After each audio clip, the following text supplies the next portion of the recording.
So welcome everyone to our Instagram live chat with Dr. Helen Pheasy. She's the lead author of, there she is, the lead author of Using GPS-Enabled Decoy Turtle Eggs to Track Illegal Trade. So Helen holds a BSc in Environmental Science and an MSc in International Wildlife Trade and Conservation. After her master's, she spent 2 years working in a field station in Paraguay before moving to Caña Palma in 2014 to run the turtle monitoring program. She then went on to do an in-water turtle project with Latin American sea turtles in Ossa for 6 months. During that time, she secured funding for her PhD, and after a brief spell back in the UK, to formally start her PhD process, she returned to Costa Rica for another 2 years to complete the research. Now finished her PhD, and she has published her manuscript that we're here to talk about, and is currently in the UK looking for a wildlife trade position, as well as publishing her PhD chapters. So welcome, Helen. Thank you very much for joining me today. Thank you. No, it's a pleasure to be here. A lot of fun. Yeah, so I want to first go back before you actually began the project that is headlining this, is to talk about how you got involved with COTERC and Caña Palma, specifically the biological field station that this accounts off of. Tell us how you got involved in your experience down at the station, and perhaps also with the board, if you had any interaction with COTERC itself. Yeah. So basically, Charlotte took a leap of faith in me. I'd done some field research in various places, and I'd just finished my master's, and I was really looking for a position that involved like a field post again and working with reptiles. It was going to be turtles. It had if you want to get paid for anything, it's going to be in turtles. And if I'm honest, I'd kind of resisted working with turtles for a little bit. You know, they're charismatic animals, they're very charming, and a lot of people want to work with them. So I'd kind of resisted a little bit, but yeah, I couldn't hold back much longer. And yeah, I saw this position advertised, I don't know where, in one of the, probably Stop Dodo actually, which is a good resource for people looking for work. And I just thought, I'll go for it. And then I looked at the COTERC website and everything, and the place is just absolutely phenomenal. I mean, you come in by boat, it's in the jungle, it's just, it's paradise. There's so many animals everywhere, and the team just looked really, really fun. Like the whole thing just looked so much fun. And yeah, when I chatted with Charlotte and we started kind of working on doing the interview and stuff, it was really apparent that we were going to get along really well. And she just, even though I didn't have a huge amount of turtle experience, she took me on, and yeah, it was definitely a good move. It was awesome. So I ended up, I came for 9 months to do one season, and I ended up staying 2 years, and then coming back, and then coming back again, and then any excuse when I was in Costa Rica was, I'm in the Caribbean, over to Caña Palma. So yeah, good times. It's definitely one of those unique places where it always draws you back. You want to find it anytime you can. And the company helps, right? I mean, there's nice people there. It's always nice when there's always I shouldn't say a warm bed. There might be a wet bed, but it's there. It's there. It's available. Everything's a bit damp, isn't it? It's a lot of humidity. But you're always welcomed in with open arms. It's like, oh, come home to Caña Palma. It's exactly. nice. And that's the attitude. It's great. It's very nice. It's a very warm, relaxing atmosphere, and gives you, like as you just said with Charlotte, is you didn't have the experience right there, but she took you on and was and brought you into it, and basically kind of showed you the ropes, and you can see this is a great example of somebody who didn't have that initial experience, and look where you are now. Yeah. So it was definitely my break into this. Absolutely. And one of the things that I was doing when I left the UK to go to start my position at Caña Palma was I was on the lookout for a PhD question, and sort of that really helped me develop that and get that off the ground as well. So yeah, it made a big difference. It really did. And so one of the big components of you said you were doing the sea turtle monitoring. So one of the main needs of the monitoring, if I understand it correctly, is understanding population dynamics and the potential future conservation needs. but also the monitors also help discourage poaching along the beaches.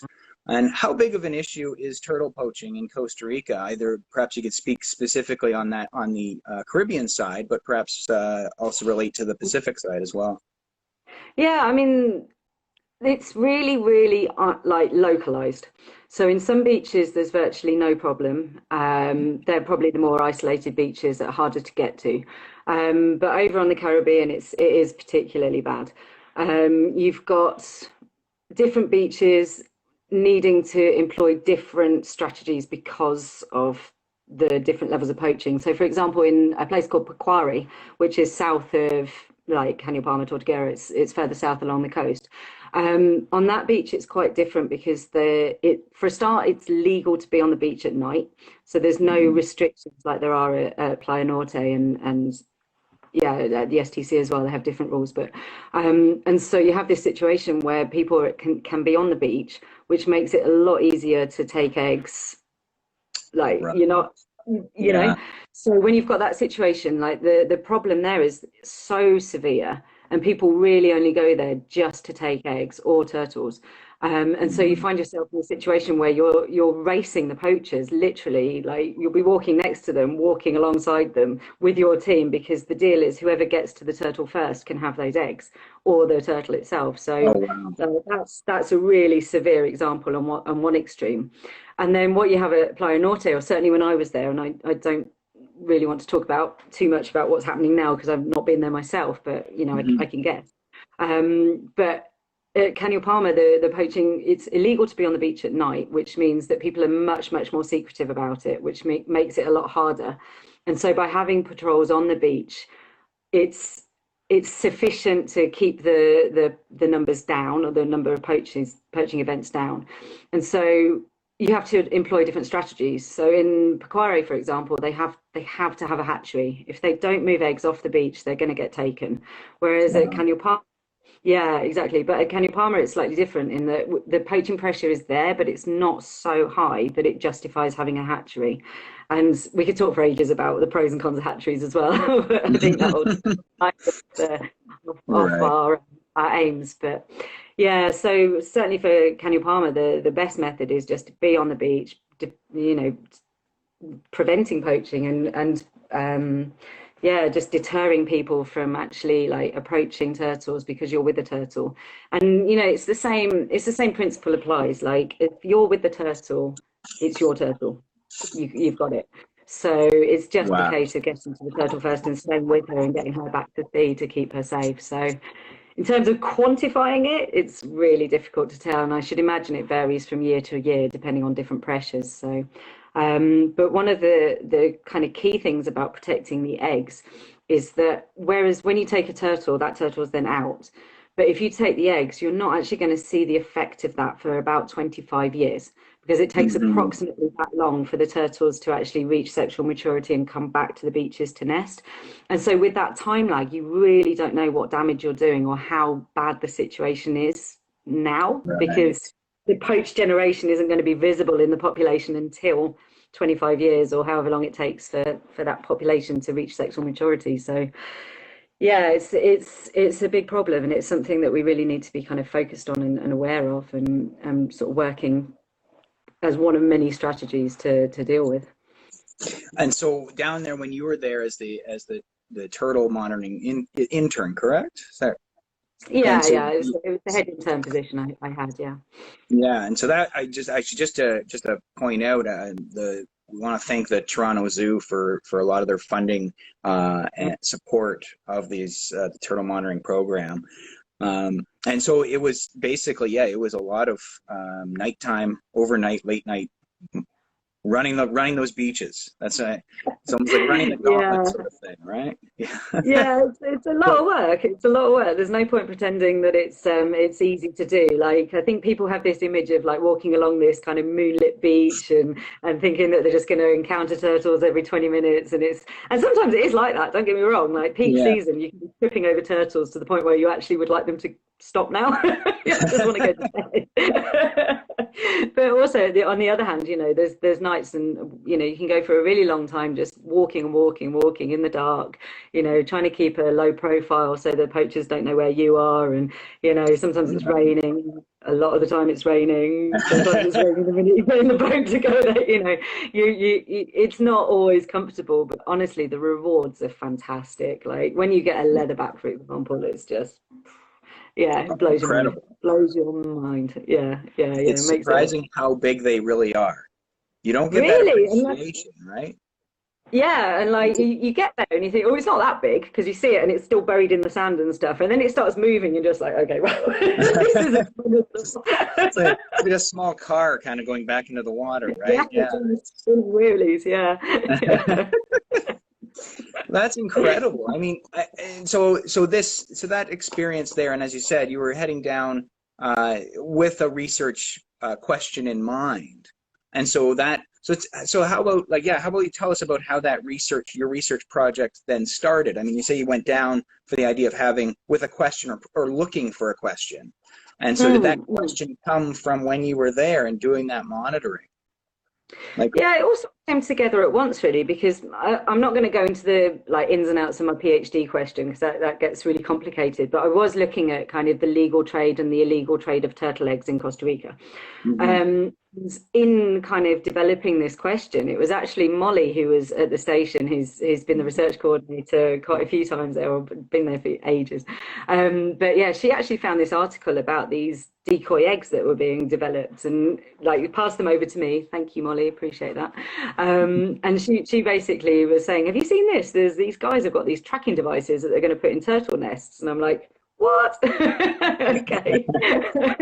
This sounds exactly like the sort of thing I need to be looking at for my PhD, because it's looking at trade routes and trafficking routes in Costa Rica and sea turtle eggs, and everything just came together. And so I kind of took that, and I took that idea and that information, and I just kept badgering Paso Pacifico, who are making the eggs, and just kept emailing them and say, hi, I'm doing my PhD on sea turtle eggs, and this looks like really compatible with my research, and what stage are you at with your project? And we got in touch, and I started talking to them. And I have to say, Paso Pacifico are an absolutely amazing kind of NGO. They're based in California, but they were doing work in Nicaragua. And so they were having, I don't know if you're familiar with the situation in Nicaragua, but the political unrest around the time of my research just exploded, and it got really not a good place to be working. Right. So they were in a situation where they had these prototype eggs ready to go, and they really wanted to sort of get them moving, but they didn't have a project site to work at, because the situation in Nicaragua was just getting more and more heated and getting very dangerous to be in there. So yeah, it kind of all happened at the same time that I was looking for this research and sort of interested in their eggs. And so I was like, well, I've got this field station that I've been working on that I think would be absolutely brilliant. It's got in situ nest protection, which means we could put the decoys into the nests without the poachers having any idea what we're doing. We're not going to be sacrificing nests by leaving them on the beach and not in a hatchery, and it wouldn't arouse any suspicions. You think, would you be interested in doing collaborating on this and getting the ball rolling? And they were absolutely delighted to have someone who was in the field able to do that. And obviously I really wanted to work with these decoy eggs, because I mean, the potential is just incredible anyway, but it was so compatible with my project. We just went for it. So yeah, that was the InvestEGGator, right? Or InvestEGGator. Yeah, exactly. So it's probably a good time to kind of introduce those now, actually, and sort of explain to anyone who maybe is just kind of new to the project. Basically, what Paso Pacifico did was create a 3D printed decoy turtle egg that has a tracking device inside it. I've got some here. So this is one that you can't really see it so well on the thing, but this is basically one of the complete models. It's got a dimple in it here. I don't know if that works, if you can see that, but it's got because the thing is, turtle eggs dimple when you touch them. They're squishy. They're not hard like chicken eggs, and so they needed to create something that had that feel to it.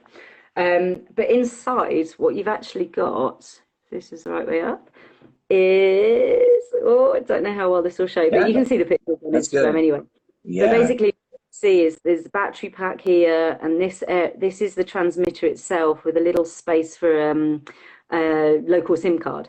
Because basically, what you've got is the same technology that goes into your mobile phone or your cell phones, as you guys call them. But you have these little doors on the eggs.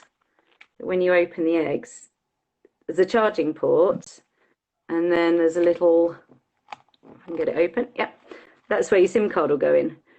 And so what they did was they actually 3D print the housing to this point, put the tracking device inside it, and then carry on 3D printing around it. So you end up with this complete egg. Genius. That's incredible. Yeah. And as I say, they run off, they're the same technology as your mobile phone. So you've got a SIM card, you've got that attaches or pings off like cell towers. And then you've got also the GPS capabilities in there as well. So whichever way, whatever signal you're going to pick up the closest or the best, it'll latch onto those. So yeah, it's a pretty nifty little device. They're the same size, weight, and kind of everything as a green sea turtle egg. So they are a little bit bigger than olive ridley or hawksbill eggs. But yeah, one of the things that we found was that it didn't actually matter. We put them in olive ridley eggs and nests, and it didn't. Being too big, it didn't matter. Yeah, no, it didn't show. So That's yeah, incredible. cool. And so Cool that, toy. yeah, that looks, and so when I was reading your paper, one of the challenges you had with it was signal. And so when you say it's about Yeah. the idea of it being a SIM card and then the little micro SD card, it was, so when it finally got a signal or pinged, I guess, that's the idea, right? And then it collects that data, and I guess is the SIM card. If you found one of those eggs, say, that just wasn't pinging or found it after, could you download that information off the SIM card? If Or it not was the SIM online, card, the SD card, sorry, yeah. Yeah. It was there. No, it's a local SIM card. Basically, how it works is that you put a local SIM card into each egg, and then you connect it to your like an app that you can use either on a web page or on a cell phone app. And then what you basically have to just kind of text the egg when you've got a signal and tell it, okay, I'm going to call you this number, and then I want this settings. And so what I was doing was having it set to every hour, because that gave us the most battery life without it being like, we probably didn't need more detail than what they ping every hour. And it's really important to realize that what we were doing with this was just testing the technology. So in a lot of respects, we were just trying out loads of different things and seeing what worked and what didn't, and looking for problems within it. So yeah, those were like, that's why I wanted to work on different beaches and do different things like that, was just to get a real feel for like all of the different kind of problems that might arise. Right, and so this is what really should be emphasized, is emphasized in your paper, but in this talk, is this is the first true field test of this work. And so how about, yeah, you want to tell us about the results? There's some really interesting results out of this, and future applications you could see.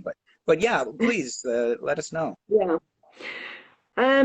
Okay, well, the first thing we had to do is actually put them into the nests, and we literally did that as the turtle was laying. So anyone who's done a project at Canyon Palmer will know the protocols, but basically we find a turtle when she's laying. That's when I would sneak an egg in. So we completely like kept in line with all of the protocols. We did everything as we would do normally. We just happened to have a decoy snuck in there, and then we would wait. And we waited and we waited and nothing happened. And every day at the station, everyone's going, has anything moved yet? And I'd be like, no, this isn't going to work, is it? Oh no.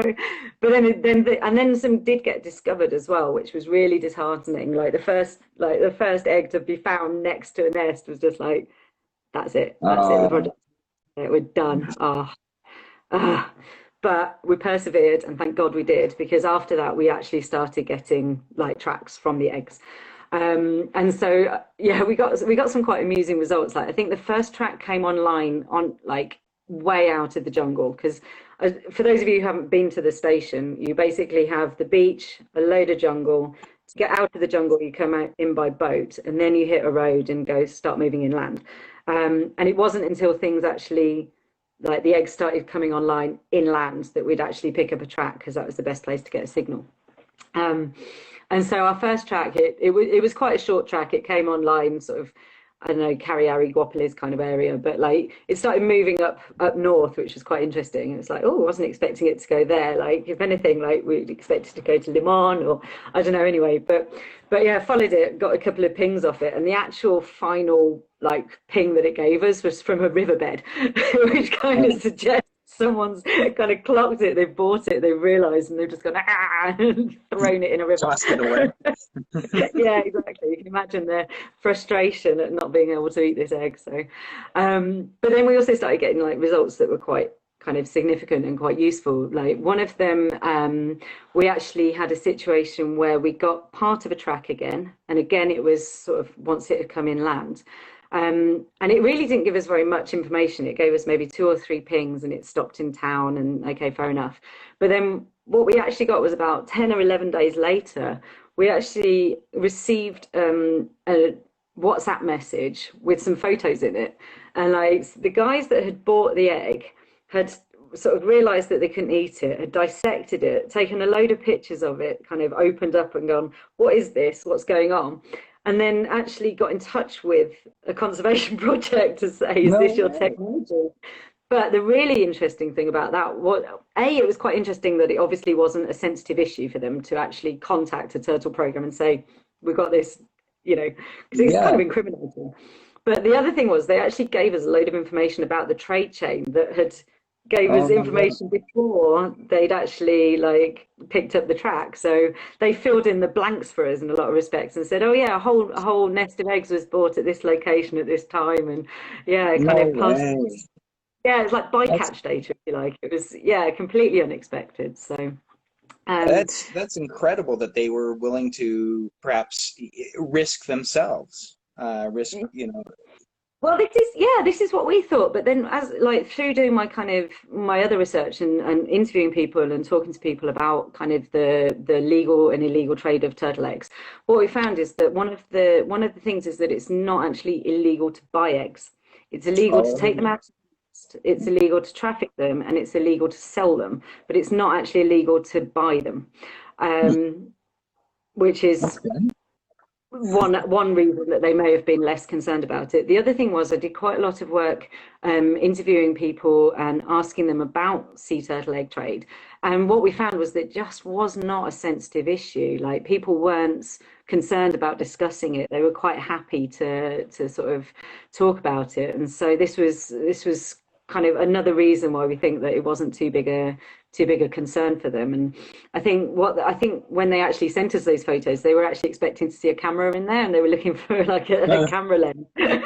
So they were kind of close, but not quite. That's incredible, though, and that you were able to they actually were able to track it back to you guys to get a message. So that's incredible.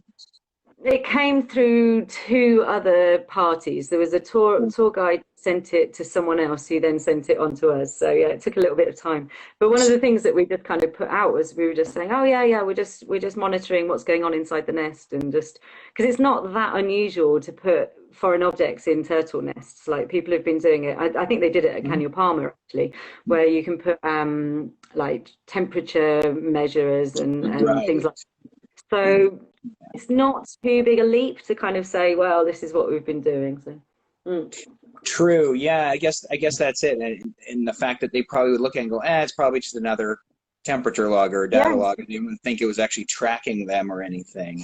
Exactly. I mean, it's a bit of a leap, isn't it? Well, that one you said you found by the riverbank, I noticed a question that popped up as well. Do any of them, do they suffer from water damage, or is that 3D printing actually almost like a rubberized housing around the SIM card and the charging port? So yes, some of them did malfunction, and one of the things that we did at Canyon Palmer was dig up the eggs at the end of the incubation period. Like we always do that anyway with the nests that we've triangulated, and using the data from that, we're able to see what the malfunction rate was likely to be. I can't remember what it was off the top of my head, but it basically gave us an opportunity to say, okay, we think this many have malfunctioned, therefore the ones that haven't malfunctioned didn't leave the local area and stuff like that. But what we would do is when we actually like put the the door in, what I would then do is either paint it over or just seal it with a bit of wax, and that would disguise that little door a little bit better and also just make it that little bit more waterproof. But yeah, I mean, some of them are it's quite flexible, kind of delicate housing, so there were some that got scratched and things like that, so you're always going to have that kind of problem. But yeah, it's one of those, like one of the things that we sort of did, or at least Paso Pacifico sort of were sort of thinking through the process, was they got as many transmitters as possible. They basically use these custom-made transmitters because we had to use the same kind of strategy as the turtles. Like the turtles, that they lay a lot of nests every season, so that some of them might make it to hatch, some of them might get to adulthood, and I think it's estimated that only 1 in 1,000 will actually make it from egg all the way through to coming back to nest. And so when you've got a reproduction strategy like that, we had to kind of use a similar strategy with our deployments. Some of them are going to get poached, some of them are going to get stolen. So what we need, I keep saying we, but Paso Pacifico really were looking for something that was fairly quick to customize and just get as many out as possible. So it's fairly cheap. It's a little bit clunky, the technology, but it did mean that we can actually put more out than we knew were going to get taken. So. Right. I mean, at the very least, this is a great step forward into improving it in the future. Right. Yeah, absolutely. And like one of the things that we actually found was that we actually had a lot fewer poached than we were expecting, which the one time you want poaching. Yeah, exactly. In one of your eggs, and I'm sorry, I don't think we touched on it yet, was you had one that took quite a journey inland. Yeah. This was the winner. So to sort of talk you through that story, I've been working on it was over on the Pacific, so I was working with olive ridley eggs, and I was working on a beach that actually has small arabadas as well, and typically, this also gives you an idea of how many problems we encountered. We had too many turtles for a really long time, and we couldn't actually deploy any eggs because they had a mini arabada twice in the very short amount of time that I had to actually deploy these eggs. So I had a beach that was, olive ridley turtles. We were loads of poaching rate was quite high. Shouldn't be a problem deploying them, because one of the beautiful things about olive ridleys is nobody wants to eat them. So you can literally chuck an egg and move to another turtle, and there will be another turtle. So it was kind of a very different strategy. But anyway, we were putting these eggs out. Well, first we couldn't deploy them. Eventually it was just one of those nights. It was just like, right, I'm just going to do one last night. I'm just going to try one last time, because this is doing my head in now. And anyone who knows me will know how kind of when I set my mind on something, I want it. I inconvenienced a lot of people to get a final patrol out. Anyway, so we went out. And it was a Saturday night, and it was about, I looked at the data recently, it was like 5 o'clock in the morning that we actually deployed these eggs. I mean, it was just I was at the end of my tether. Anyway, we went out, did this. Nothing happens, go home to bed. The next day, looking, nothing happened. I was like, typical. Monday morning, I go to check my phone, and things come online. And there's an egg online. I'm like, there's an egg online, which is super exciting anyway, But it came online, and it just kept moving. And it moved and it moved and it moved. And every hour I'm getting a ping from further inland. I'm like, they still haven't found it. They still haven't found it. And it's moved inland. It's gone further and further. And eventually it stops. And it's about 10, 11 o'clock on a Monday morning.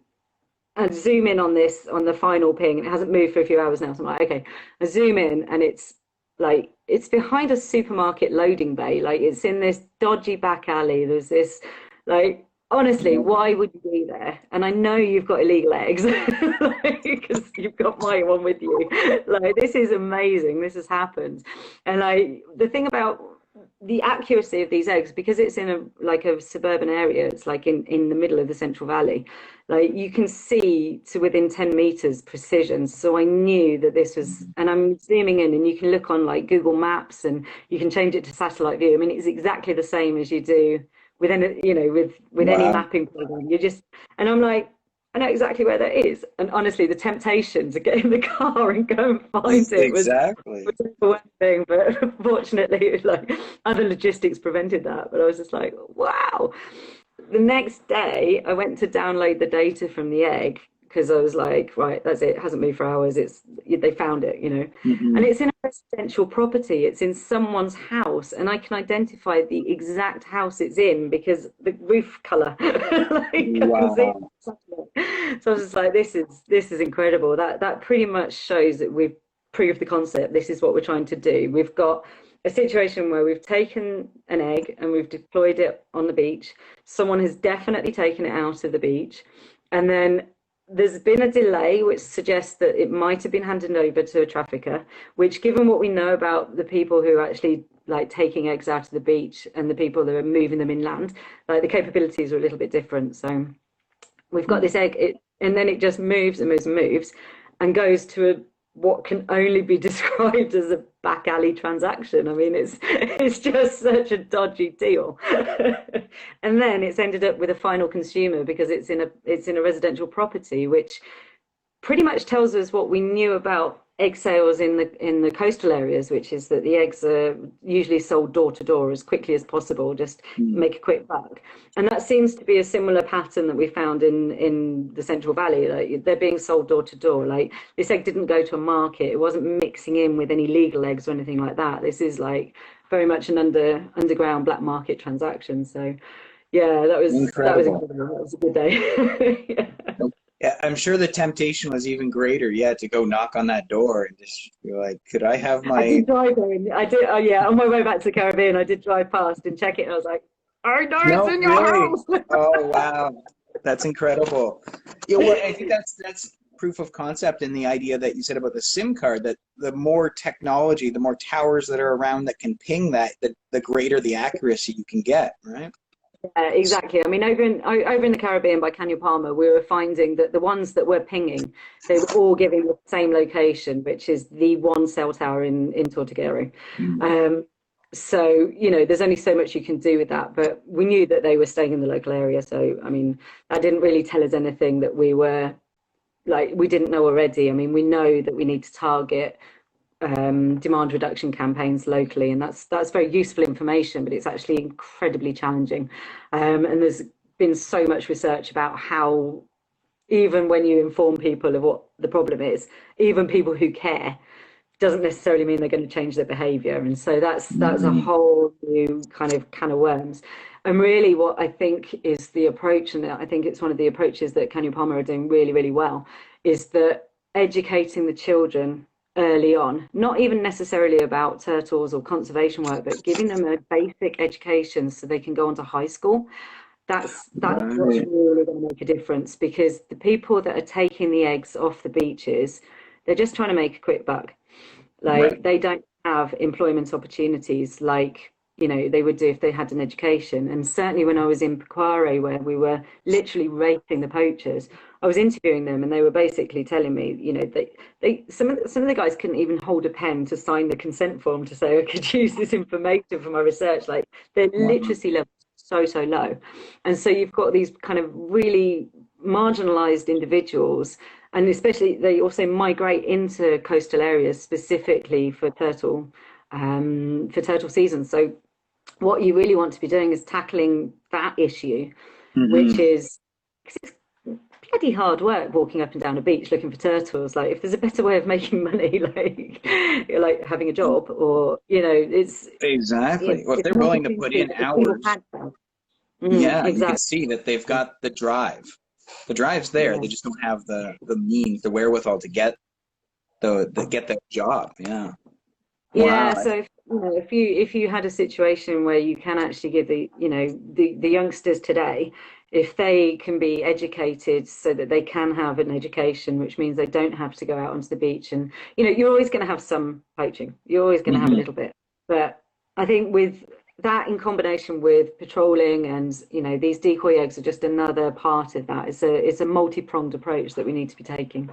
So yeah, that's You see that in big. other areas as well. Yeah, well, and that's it. You see like a lot of conversion, trying to get these people that were once poachers or once smugglers or just not just needed a job, and they switched to the tourism side of things. And so Yeah. rather than the theft, they're promoting, taking these people on tours to see these Hmm. animals, Hmm. that switch. And I think that's if when I was speaking to Charlotte, that was something that was always starting. That was being done around in Tortuguero. But we're seeing that impact of COVID. I mean, I know you can't speak on COVID impacts down there, but we're seeing that tourism restriction. So Yeah, it's sort I of can all the imagine. people that had that alternative income don't have it anymore. So we're seeing that Yeah. spike again, and that's why we're really trying to promote getting people down to the state. Hey, we need some more turtle monitors. Come on down to the station. It's a Honestly, and the thing is, I mean, it is so effective. Like patrolling is so effective. You're literally like frontline. It's not dangerous because you're in a team, you're supported, you're trained, you've got everything that you need in place. All we need is like boots on the ground to literally just be there and get to the turtle because honestly, every single turtle that gets back to sea because of you is alive because you were there. Like there's a very real like chance that they would have been like taken for meat. yeah. So and that's I think that's one of the things that is just so kind of raw, if you like, so important. It really is just it's so effective. I mean, it's bloody hard work, but it's effective, Mhm. and you're literally just keeping turtles alive by walking the beach, deterring poaching. Like you don't have to talk to them; they'll run away when they see people coming. All you have to do is be there. So, yeah, and They don't it's want the conflict. no, no, they're not looking for conflict. They don't want to be recognized. They don't want to be seen. They're hiding in the bushes waiting for us to go past. And it's completely it's just so effective. And But obviously, the more teams, the better, because one of the biggest problems we have is that once you're with a turtle, you're with her for the duration of her nesting, which could be 5, 6 hours, which is quite nice for you because you get to sit with a turtle for 5 or 6 hours, watching her doing her natural thing in moonlight and under the stars or the clouds or in the rain, or you get to see them count. You get to count the eggs and measure her and do all the things and just stay with her and get her right. safely to sea. But while you're with that turtle, the rest of the beach isn't, we need more teams on the beach to ensure that we've got enough coverage and we can, yeah. So, yeah, boots on the ground, guys, get out there. Exactly. And Yeah. for us up in the northern hemisphere, winter's coming, and so look, it's a Yeah. little warmer down there. Um, eh, so obviously, I mean, you had some amazing results from this paper, and so I wanted to see like what's been your feedback so far from conservation groups, other fellow academics, the public generally. I mean, how has it been received? It seems pretty It's been positive. huge. Like, it was so much bigger than I was expecting. Like I knew that because Current Biology, who published the paper, they actually sent me a press release in advance and said we're going to be promoting your project, and I was like, brilliant, thank you very much. And in advance of it being published, it came out on the 5th of October, and about 3 or 4 days, no, a week before that, I started getting people getting in touch saying, "Oh, we've seen the press release. We know that it's under press embargo, but we want to have something ready to go to coincide with it being published." So I did about 8 interviews before that, and I thought that was massive. Yeah, right. Yeah, for sure. And as well, like Smithsonian Magazine, New Scientist, Science Magazine, like loads of really, really sort of big sciencey things. And I thought, oh, this is, pretty good, pretty happy with this. Like, and then when it came out, everything just absolutely exploded. Like it was 4 o'clock UK time that it came out for me. And I'd put a Twitter feed up as well to coincide with it, thinking, oh, just bit of shameless self-promotion. Nothing wrong with that. I know. Yeah, and then the rest of that week, honestly, it was just, I was bombarded with like people wanting interviews. They wanted to do things on Zoom. They wanted to do telephone interviews. They wanted to do like everything from like Instagram live chats.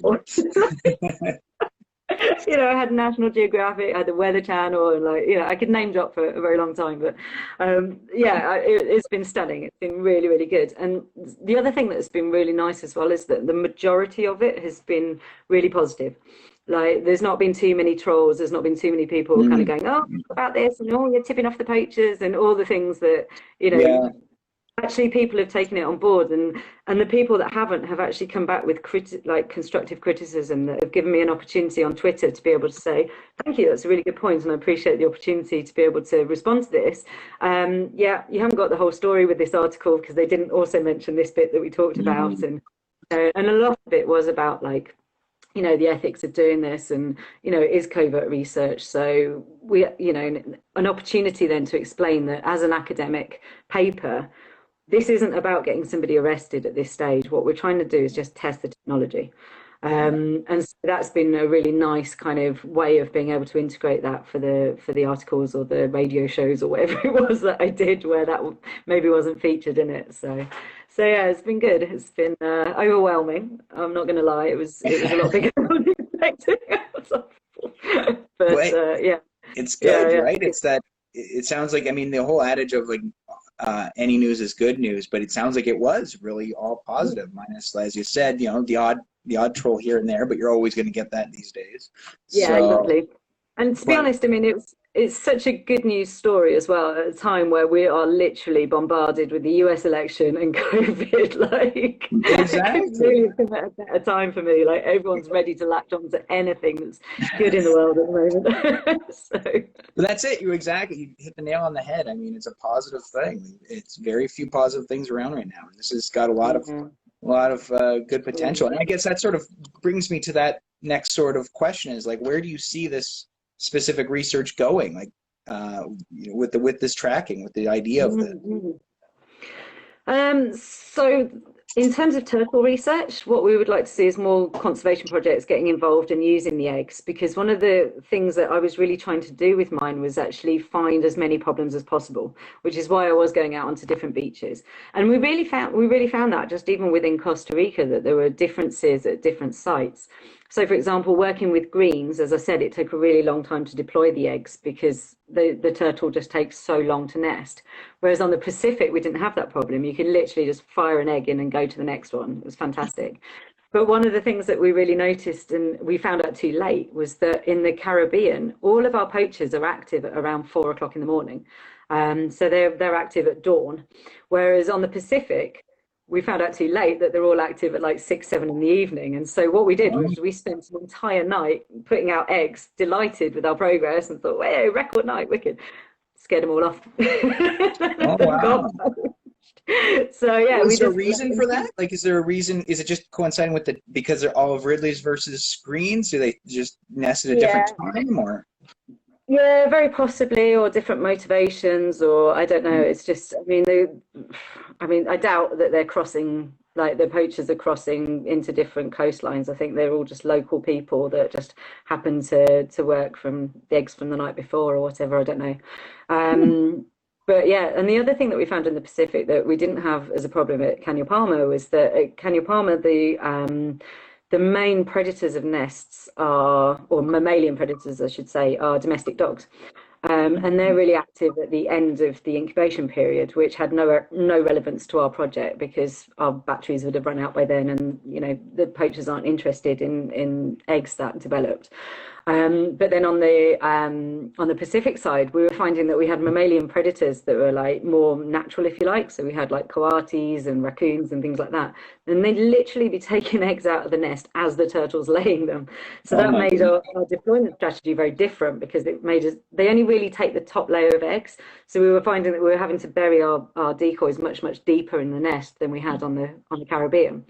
And so you've just got these two differences just between two different coastlines in Costa Rica. It's like how many other things are going to come up in different countries with different pressures and things like that. So this is one of the things that we want to do now, is like encourage people to actually try these out in different countries so that we can foresee these problems, and just hone the technology as much as possible. Get it, like, the technology is small. It's small enough now. We can, you know, now it's looking like we're going to be able to get it good enough to be able to go across international borders, or, you know, across seas, or longer battery life. You know, all of this potential is already kind of happening.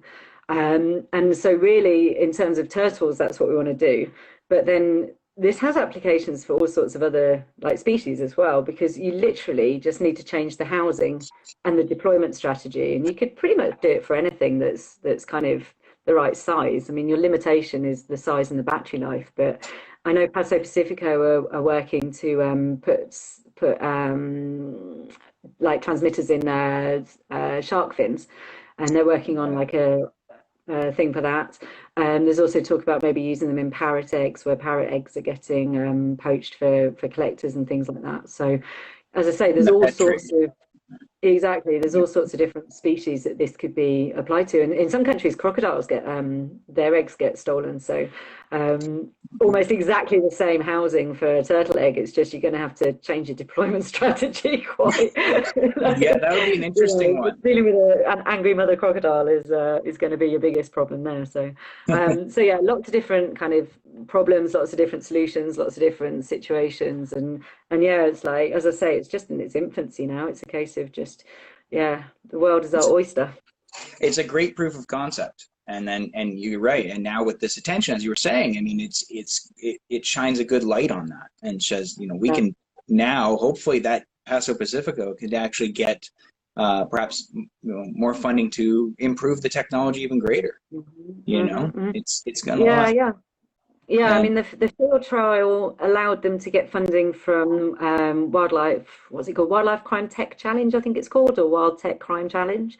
So they got a healthy like contribution for developing this further, which was really nice. So yeah, I mean, now that this kind of thing has got so much publicity as well, I think it's only a matter of time before, you know, more funding becomes available for this kind of research, and sort of shows that it can be done, and technology is there now. We just need to, yeah, it's only going to keep getting better. Exactly. Yeah. So that's excellent. I mean, I wanted to sort of close on the project just by one more quick thing. You've got a really interesting component to this project, that it was run by an all-female team. Do you want to expand on that? Yeah, I mean, yeah, absolutely brilliant. So there was myself, like, in the field, but the team behind it, we've got Sarah, who's the kind of Paso Pacifico director or CEO, but then Kim Williams-Guillen is the person who actually came up with this idea. Like, she came up with the idea. She's a scientist. She's, you know, just not only thought of it, but actually put it into effect and actually got it like off the ground. And then you've got so many teams at Canyon Palmer are female teams. Like the whole project has been female led, and I think that's a really important thing for people to kind of realize, is that often there's a massive female bias in conservation anyway. And it's women that are on the ground doing this. It's women that are going out onto the beaches and putting eggs in the ground. And like, we do have men as well, and they're more than welcome, and we want more of you, trust us. But like, a lot of it is female led, and I think especially with kind of, you know, an interest in women in STEM and just getting kind of more publicity for women in conservation, women in science, I think this is another really good opportunity to kind of sort of mention that and let people know that, you know, there's girls that are doing it, guys. It's good quality work. Yeah. And also really supporting each other. This is the other thing that you really notice when you're working with women, is that, you know, I think there's a certain point where you hit your career and you realize that you're actually a group of women bigging each other up, building each other up, supporting each other, and that's something that, you know, I think is definitely growing at the moment. It's certainly something that should be championed and kind of, yeah, come on girls, we're in this together, we big each other up. And honestly, I've had so much support from my female friends and colleagues. They've just been so delighted on my behalf, and it's been really, really touching. It's been good. It's great to see that, and there is a growing. And I mean, I'm speaking obviously as a male, but generally I find as of late there's been a lot more of that growing of community over competition.